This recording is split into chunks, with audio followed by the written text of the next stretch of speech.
그렇지 않은 분의 차이가 있다면,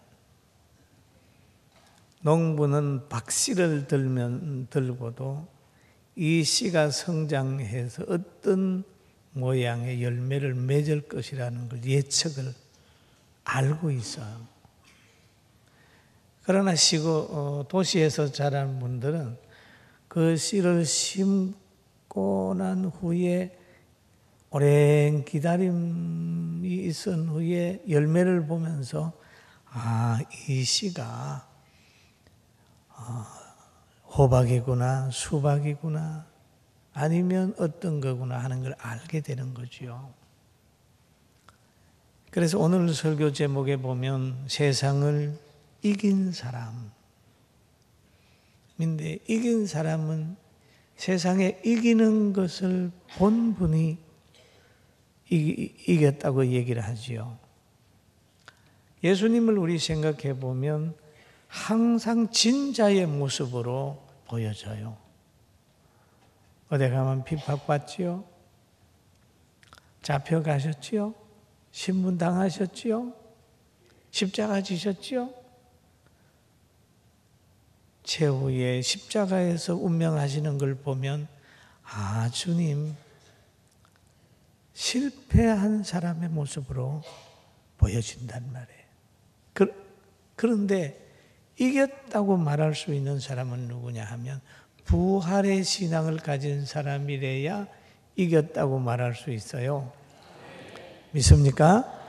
믿습니까? 그런 거죠. 부활의 신앙을 가지지 못하면 주님은 지신 분처럼 보여지는 거예요. 성경에 보면 요한복음 16장 33절에 이렇게 말씀하셨어요.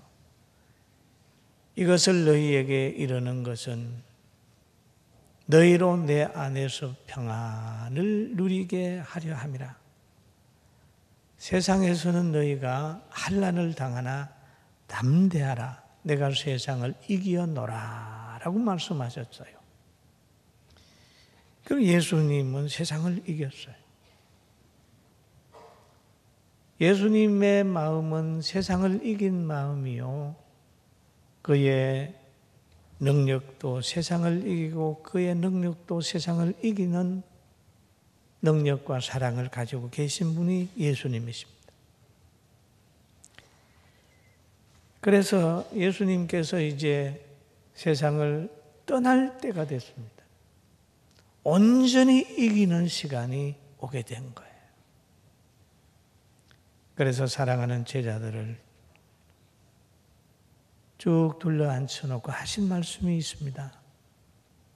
요한복음 16장 8절에 보면 그가 와서 내가 돌아간 다음에 너희에게 보혜사를 보낼 텐데 그가 와서 죄에 대하여 의에 대하여 심판에 대하여 세상을 책망하리라.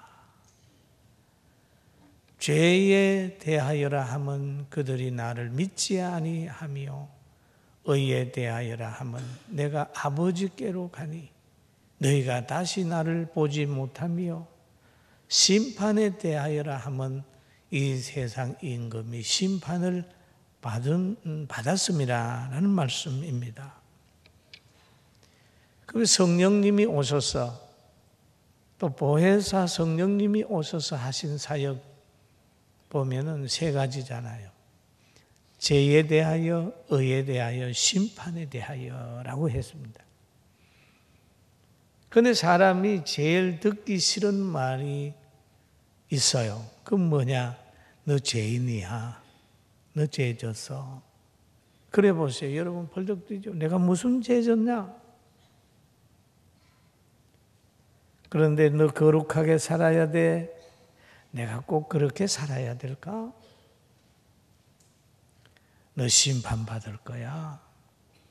라고 얘기를 하면 모든 사람이 아멘 하는 사람보다는 나는 죄 없어. 난 내 마음대로 살 거야. 사랑이 많으신 하나님이 뭐 심판하겠어. 이렇게 하면서 안 받아들이려고 하는 사람이 많이 있다는 거죠. 그런데 예수님께서 가시고 오는 보혜사 성령이 오시면 죄에 대하여, 의에 대하여, 심판에 대하여 말씀하시는데, 여기에서 말씀하시는 죄는 하나님이 보시기에 죄가 큰 죄다. 죄 중에도 사망에 이르는 죄가 있고 사망에 이르지 않는 죄가 있습니다. 사망에 이르지 않는 죄는 회개할 수 있는 죄가 사망에 이르지 않는 거예요. 사망에 이르는 죄는 예수 그리스도를 안 믿는 게 사망에 이르는 죄거든요. 두 가지입니다. 그리고 의라고 하는 것은 세속적 의가 아니고 예수 그리스도를 나의 구주로 믿고 믿음대로 사는 것이 의고, 심판을 받는 것도 하나님이 하는 심판은 우리 세상에서 죄를 범해서 가두이거나 벌금 내거나 고문당하거나 아니면 사형당하는 것, 그게 아니에요. 하나님의 심판은 영원하기 때문에 그 심판을 예수 그리스도를 통하여만 피할 수가 있다는 말씀을 성경이 하셨어요. 할렐루야. 아멘. 그리고 또 성경에 보면 복 있는 사람을 얘기를 할 때에, 복 있는 사람은 악인들의 꾀를 따르지 아니하며 죄인들의 길에 서지 아니하며 오만한 자리에 앉지 아니하고 라고 있습니다. 오직 여호와의 율법을 즐거워하여 그 율법을 주야로 묵상하는 자로다 라고 했습니다. 여러분, 우리는 예배드리는 장소로 오고 말씀을 들으면서 아멘 하는 위치는 복 있는 사람의 위치예요. 할렐루야. 아멘. 얼마나 우리가 복 있는 사람입니까? 복이 최고의 행복을 누리는 사람이에요. 아주 영광스러운 자리에 앉아 있습니다. 의인은 믿음으로 말미암아 살리라고 했습니다. 의의 조건은 세속에서 나오지 않습니다. 부나 권력이나 배움이나 선행이나 어떤 가문에서 나오지 않고 예수 그리스도를 믿는 믿음에서 나온다고 그렇게 성경이 말씀하셨습니다. 그리고 예수님께서 사망의 권세를 이기시기 위해서 가신 마지막 코스가 있죠. 그게 이제 예루살렘에 들어가서 여러 가지로 시문을 당하기도 하고 십자가 지고 돌아가시는 과정이 있습니다. 이럴 때에 어떤 사람은 기분 좋아한 사람이 있는가 하면 어떤 사람들은 가슴을 치고 울었어요. 요한복음 16장 20절에 보면 이렇게 얘기를 하죠. 내가 진실로 진실로 너희에게 이르노니 너희는 곡하고 애통하겠으나 세상은 기뻐하리라. 너희는 근심하겠으나 너희 근심이 도리어 기쁨이 되리라 라고 얘기를 하죠. 왜 그럴까요? 여러분, 몇 년 전에 천안함이 그 의뢰를 맞아가지고 침몰될 때 우리는 울었잖아요. 가족도 울고 우리나라의 모든 사람도 울고 젊은이들이 그렇게 차디찬 바다에서 꽃도 피워보지 못하고 부모님께 돌아가지도 못하고 사랑하는 애인을 만나지 못하고 그냥 거기에서 시들어버리고 갔을 때, 죽었을 때 우리는 울었습니다. 그러나 공격한 사람들은 웃었을 거예요. 야, 성공했다. 그런 것처럼 예수님을 시기하고 했던 이들은 예수님을 십자가에 달고 어땠을까요? 굉장히 좋아했겠죠. 그러나 예수님의 사랑을 깨닫고 예수님의 도움을 받고 예수님으로 통하여 병고침을 입은 많은 사람들은 그렇지 않았습니다. 누가복음 23장에 보면 이렇게 얘기를 합니다. 이렇게 말씀이 기록되어 있어요. 우리 같이 한번 봅니다. 또 백성과 및 그를 위하여 가슴을 치며 슬피 우는 여자의 큰 무리가 따라오는지라. 예수께서 돌이켜 그들을 향하여 이르시되 예루살렘의 딸들아 나를 위하여 울지 말고 너희와 너희 자녀를 위하여 울라 그랬습니다. 예루살렘이 하나님으로부터 버림을 받았을 때 예수님 돌아가신 후에 한 40년 후에 굉장한 환란이 거기에 찾아 임한 것입니다. 또 어떤 제자들은 그러죠. 예수님을 결박해서 잡아가려고 온 그들을 향하여 분노가 생겼습니다. 마태복음 26장 51절에 보면 예수와 함께 하던 자 중에 하나가, 이 사람은 누구냐? 베드로입니다. 손을 펴 칼을 빼어 대제사장의 종을 쳐 그 길을 떨어뜨리니 기가 떨어진 사람은 이름이 말고라는 사람이에요. 화가 나가지고 막 칼을 가지고 휘둘렀습니다. 저는 이 본문을 보면은 참 기만 떨어진 게 아니라 목을 탁 쳤을 때에, 목이 뚝 떨어졌을 때 예수님이 탁 들어가지고 딱 붙였으면 얼마나 실감이 있었을까. 성경에 보면 귀가 떨어졌는데 귀를 딱 주님이 치료해 줬다고 하는 걸 보면 목이 떨어져도 붙일 수 있었을 텐데, 그러나 그거는 아멘 할 성질은 아니고 그냥 그렇습니다. 그만큼 힘든 거예요. 베드로는 화가 나죠. 선이 악에게 지배당하는 것 같이 보여지고, 진실이 거짓에 인하여 소멸되는 것처럼 보이는 거예요. 그런데 결코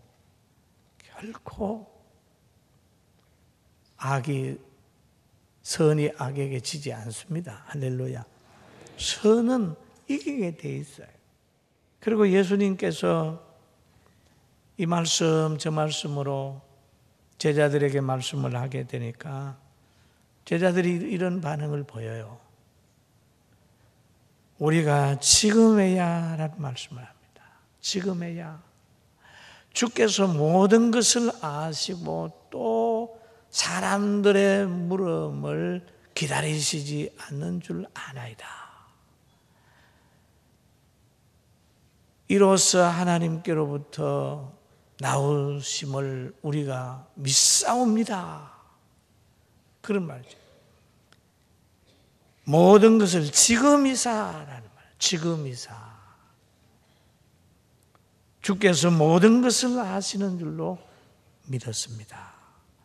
사람에게 정인이나 어떤 사람의 말을 안 들어도 다 아시는 분인 줄로 믿습니다. 이 제자들이 예수님의 전능성과 정지하고 전능하심을 믿게 된 거예요. 그러니까 예수님이 그들의 말을 들은 후에 이러잖아요. 질문을 하는 거, 예수께서 대답하여 이르시되 이제는 너희가 믿느냐? 이제는 너희가 믿느냐? 물어보는 거예요. 그런 것처럼 우리가 구원 사역을 위해 가는 길에는 고통이 따른다. 그렇게 얘기를 하죠. 요한복음 16장 오늘 본문에 보면은 이랬죠. 보라, 너희가 각각 제 곳으로 흩어지고 나를 혼자 둘 때가 오나니 벌써 왔다. 그렇게 말씀하죠. 여러분, 저는 연세 드신 우리 어른들이 혼자 계시는 걸 제가 가끔 봅니다. 혼자 계시다가 고독사를 했다. 그런 신문도 봅니다. 근데 예수님이 말씀하시기를 너희가 다 흩어진다. 제자들도 다 떠나버리는 거예요. 예수님을 파는 사람은 또 제사장 찾아가고 군병들 동원해 오고 예수님이 잡히니까 또 따르던 사람이 다 도망가 버리고 자기들 방법대로 다 도망갔어요. 그런데 주님이 말씀하시기를 혼자 둘 때가 온다. 그러면서 주님 말씀하셔요. 나 혼자 아니다. 혼자 아니다. 표면적으로는 혼자인 것 같지만 나는 혼자 아니다. 너희들이 다 떠난다 할지라도 나는 혼자 아니다. 십자가 위에서도 나는 혼자 아니다. 그런 의미죠. 내 아버지께서 나와 함께한다 라고 말씀하셨어요. 여러분 한번 따라할까요? 나는 혼자 아닙니다. 혼자 있어도 혼자 아닙니다. 이 혼자 있는 것을 두려워하지 말아야 돼요. 사람이 살다가 보면 혼자 있을 때가 옵니다. 자녀들 다 커서 가정 꾸려서 나가고 두 사람이 희미한 전등불 밑에서 서로 간에 불편해서 아야 왜 이렇게 머리가 아프나 다리가 아프나 이렇게 하다가 똑같이 갈 수는 없잖아요. 먼저 한 사람 가게 되면 그리움에 지쳐 있다가 가는 분들도 있어요. 혼자. 그래서 예수 믿는 여러분들은 혼자가 아니라 그런 때가 혹 온다 할지라도 혼자가 아니라 하나님께 기도하면서 그 영적으로 교통하면서 천국 생각하면서 더 행복할 수도 있는 거예요. 할렐루야. 한번 따라 나는 혼자 아닙니다. 혼자가 돼도 혼자가 아닙니다. 예, 그 믿음 가지죠. 혼자가 돼도 혼자가 아니다. 사람들은 혼자 될까 봐 불안해하는 거죠. 그러나 혼자가 아니다. 예수님도 그러잖아요. 너희가 다 떠나게 되면 나 혼자 있을 때가 온다. 그러나 나는 혼자 있는 게 아니라 아버지께서 나와 함께 한다라고 말씀하셨습니다. 그런데 우리가 왜 이 세상 살면서 힘들어 합니까? 믿음의 대상이 때로는 잘못됐기 때문에 그렇습니다. 예레미야 17장 5절에서 7절 보게 되면 두 가지가 있습니다. 사람을 믿고 혈육으로 건세를 잡아 사는 사람이 있습니다. 그러면 사막에 떨기나무 같다는 거예요. 그러나 여호와를 믿으며 또 여호와를 의지하고 하는 사람은 물가에 심기운 나무 같아서 풍성한 삶을 살 수 있다. 오늘 우리가 예배드리면서 내가 사람을 의지하고 사는지 하나님 의지하고 사는지 잘 분별해서 하나님 의지하면서 사람 사랑하며 살게 되길 주의 이름으로 축원합니다. 사람은 의지의 대상이 아닙니다. 우리가 가지고 있는 것 모든 것 다 두고 갈 것입니다. 사람은 동행하면 사랑해야 되고 이해해야 되고 같이 하나님의 사랑을 표현하면서 사는 사람, 그것이 바로 사람인 것입니다. 그리고 하나님께서는 또는 예수님을 보냈는데 예수님께서는 늘 자기를 따르는 사람에게 평안을 주려고 노력을 하셨어요. 그래서 하신 말씀이 너희로 내 안에서 평안을 누리게 하려 함이라. 너희로 내 안에 평안을 누리게 하려 함이라. 세상에서는 너희가 환난을 당하나 담대하라. 담대하라. 한번 따라 담대하라. 담대하라. 할렐루야. 담대하라. 담대해야 되는 이유가 내가 세상을 이기었노라 라고 말씀하셨어요. 하나님은 평안을 주시기를 원하지만 그 평안이 세상 사람들에게는 시기받고 환난의 씨가 될 수 있어요. 그러면 세상에서는 너희가 환난을 당한다. 환난을 당한다. 왜 환난을 당할까요? 성령이 오시면 때로는 성령이 오심으로 인하여 환난 당할 때가 있어요. 왜? 바른 소리 하거든요. 어둠 속에 비치거든요. 동화되지 않기 때문에 박해를 받는 거예요. 죄에 대하여도 얘기를 하고 의에 대하여 얘기하고 심판에 대하여 얘기하고 다른 사람 듣기 좋은 얘기 안 하고 자꾸 바른 소리 하다 보니까 미움받는 거예요. 여러분, 미움받아도 복음 전해야 되고 환난 당해도 복음 전해야 됩니다. 우리가 토마스 목사님 같은 분 선교사 보세요. 그냥 미워하고 돌로 쳐 죽이는 이 나라에까지 복음을 전하기 위해서 왔잖아요. 세상에서는 환난을 당한다. 그러나 담대하게 살면 세상을 이기신 주님이 주 안에 있는 우리에게 함께 이기게 한다는 사실 믿고 영광을 하나님께 돌리게 되기를 주님의 이름으로 축원합니다. 세상을 겁낼 필요 없습니다. 환난을 무서워하지 말아야 됩니다. 여러분, 가난도 무서워하지 말아야 됩니다. 질병 앞에서도 비굴하지 말아야 됩니다. 영원하지 않는 것에 굴복하거나 초조하지 말아야 됩니다. 어떤 환경 속에 있다 할지라도 그 환경이 자기를 지배할 수 없습니다. 사람에게 오는 환경 중에 육체를 어렵게 하는 환경이 있고 마음을 어렵게 하는 환경이 있습니다. 그리고 영혼을 어렵게 하는 환경이 있습니다. 그러면 우리 인간에게 오는 생물학적 모든 시련은 마음가짐을 잘 가지면 세상에서도 성공을 합니다. 여러분이 잘 아는 그 잡스라고 하는 사람 있잖아요. 세계적으로 유명하죠.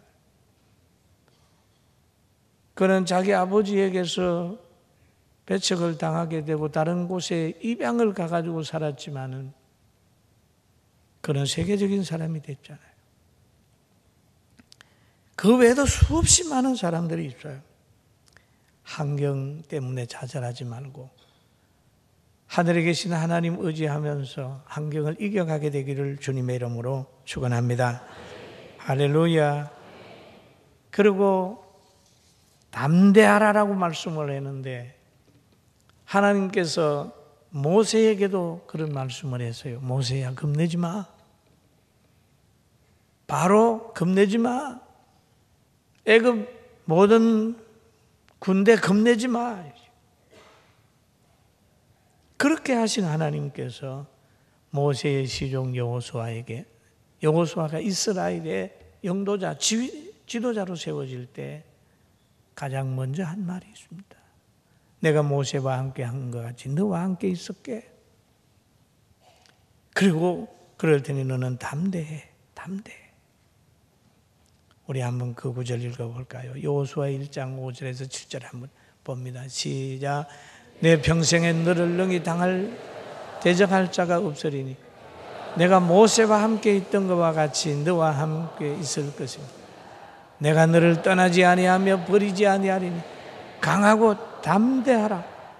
너는 내가 그들의 조상에게 맹세하여 그들에게 주리라 한 땅을 이 백성에게 차지하게 하리니 오직 강하고 극히 담대히 하여 나의 종 모세가 너에게 명령한 그 율법을 다 지켜 행하고 우로나 좌로나 치우치지 말라.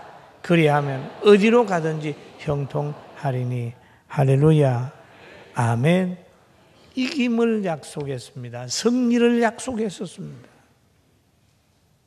그리고 혼자 있는 것이 아니라고 말씀하셨어요. 그리고 어떤 세상에서 어려움을 당할 때 좌절하지 말고 담대해라. 담대해라. 그러면 분명히 이긴다. 사랑하는 성도 여러분, 오늘도 위대한 믿음 가지고 일어서기를 주님의 이름으로 축원합니다.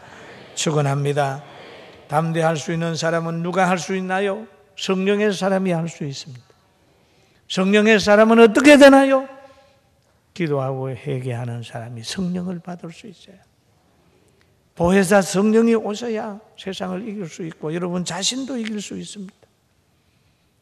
사자굴 같은 현실을 원망한 것보다 내가 주 안에 있지 않나 있나 한번 점검해 보시고 주 안에만 있다면 사자굴도 원수가 없는 장소요, 풀무불하는 하나님의 살아계심을 나타내는 장소요, 바로 육체의 연약함은 더 신령할 수 있는 그런 좋은 기회가 된다는 걸 기억하면서 오늘도 이기게 하시는 그 하나님의 능력 안에서 이기시는 성도들 되시길 주의 이름으로 축원합니다. 축원합니다. 기도하겠습니다.